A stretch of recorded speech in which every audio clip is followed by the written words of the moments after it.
I thought the first half defensively we did a really nice job. You know, overall we held them to 30% from the field, 21% from three, plus 18 on the glass. Garrett Covington, 31, who's a good player who leads the Horizon in scoring. You know, we held him to 4 points. I thought we did a good job defensively, especially the first half. You know, we're scoring the ball, which is good. We only had 12 turnovers. We were 28-18 in 50-50 balls. We had 3 consecutive stops in a row throughout the game, which is really good. So good win for the Tigers. We're still gradually getting better. As I've said many times, that there's going to be peaks and valleys with this team, and highs and lows. And my fingers are crossed that there's no more lows or no more valleys, but there very well could be at some point where we have some valleys and lows. So we're just game by game trying to continue to climb the ladder the right way. And so it's good. Regarding Shaq Goodwin, team violation of rules is why he did not play, so he was suspended for tonight, and the suspension will be lifted for the after break. So it's a one-game suspension due to a violation of team rules. Questions? Go ahead, Greg. Josh, you obviously saw something in Western Illinois that you could expose inside. You only took 1 3 in the first half, so you guys were patient getting it inside, and it worked for your benefit. Yeah, we really tried it. We talked about that in the scouting report, trying to really attack inside, points in the paint. I thought Austin established, Austin and Nick gave us good, started the game, getting us in the paint there. And I thought Calvin Godfrey came in and gave us some really good minutes. I thought he gave us good minutes defensively. I thought he gave us good minutes, offensively as well too. He's 1 rebound away from a double-double, so was happy with the front court's effort. What's been the difference for him since that Oklahoma State game? I mean, he seems like attitude. Really come on strong. He said his focus level has changed. Yeah, and part of it, he was. He had space, he was renting space in his mind, just being angry and upset and at the wrong thing, pointing fingers, blaming me. No, it wasn't blaming me. It's not my fault. You got to be better. So to his credit, he looked himself in the mirror and recognized that he needed to be a man about things, and this isn't boys basketball. This is men's college basketball. So you got to be a man about it. And he stopped playing the woe is me and the victim. And instead he then understood that, okay, I got to be better. And when he's done that, he's been good for us. He's come in and handled himself like a professional, like a man. And he's played well and given us good minutes as well too. You feel good going into conference play? You feel like this team's where it needs to be now? Well, I mean, through our 11 games, this is the best stretch that we've played. I do believe we're getting better. And we're improving. And I'm excited to see where we are and how we continue to progress as we move forward into conference play. Like I said, there could be some more lows as we continue out throughout the season, but I do like that. You can see improvement with our team. There's no question about that. It's just I'm excited to see now as we get into conference play and everything's even ratcheted up another level or two. So we just got to keep getting better. Josh, has the frequency of games helped the team stabilize? Yeah, I think the games has been good for us because we needed games, and we needed game experience. And that was, I wish we could have done like the NBA does and had 8 preseason games because we needed games. And the reality is those early season, we had a tough schedule. I mean, we're playing some teams that you're trying to figure yourself out. I'm trying to figure the guys out as throughout the game, and then they're, throughout the games, and they're trying to figure each other out. It's just, it's a work in progress, and we dropped a couple games due to that because you're trying to figure things out and search, and because you have such a new team and so much youth and such a lack of inexperience that the only way to get experience is through game experience. And so we needed games, and now we have a better feel of who our team is, our identity, what we want to accomplish, what we need to continue to work on, and who's doing what and who can do this and who can do that, and kind of defining their roles, and that's been good through game experience. I heard you say early on to Damania Cunningham, you better get together, I'm going to take you out. And it seemed like you really responded. I mean, 7 points, 4 assists. Do you feel like he's coming along in the way you would like him to? I thought, him and Pookie combined with 8 assists and 4 turnovers, so a 2-to-1 assist-turnover ratio, but I thought Damania has played well. I mean, 7 points, 4 assists, 1 turnover. I thought he's done a nice job, and he's got very good speed. And and I thought he was a little lackadaisical when he first got in, but when he plays with that speed, then he continues to help us with that pace, and he can be a different type of guard because of his speed.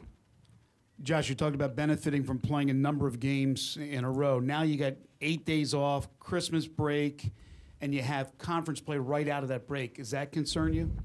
No, I mean, we've gone at it for a long time, and the guys probably need a little bit of a break. It's probably good for them to recharge.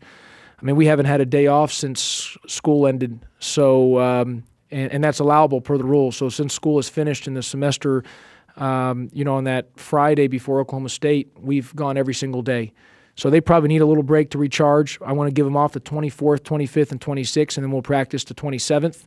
And then we play the 31st at 1 o'clock. So, it still is sort of a quick turnaround once we get back. But it'll be good for the guys to get home, recharge, and then come back, have a couple days of practice to get our conditioning back, and then get right into conference play. And then you're back into game mode. You're playing 2 games a week the rest of the way out.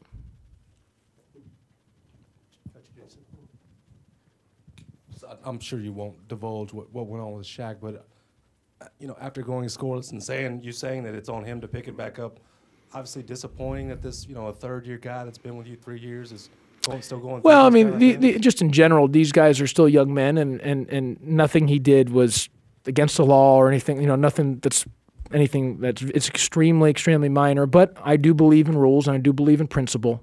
And regardless of the situation, who it is, through my time here, my 6 years, I've never wavered on that one bit, on no matter what the situation is. And if I say this is a rule, you got to follow the rule. Have you noticed a different look in your team over these last 4 games? I know you guys haven't played a top 25 team, but I feel like just watching them, they look more confident and look like they're playing more together. I think, we're improving. We're getting better. The ladder, we keep climbing the ladder. I still say that we're going to have. I'm just hoping and praying and keep my fingers crossed that the valleys are gone and the lows are gone. But we don't know with this team because we're still new, and there's a lot of basketball to be played. But I can say over these last 4 games we have improved. And look, we got our butts kicked versus Oklahoma State, but I will say the game before that to Bradley, we played well. We played pretty well versus Bradley.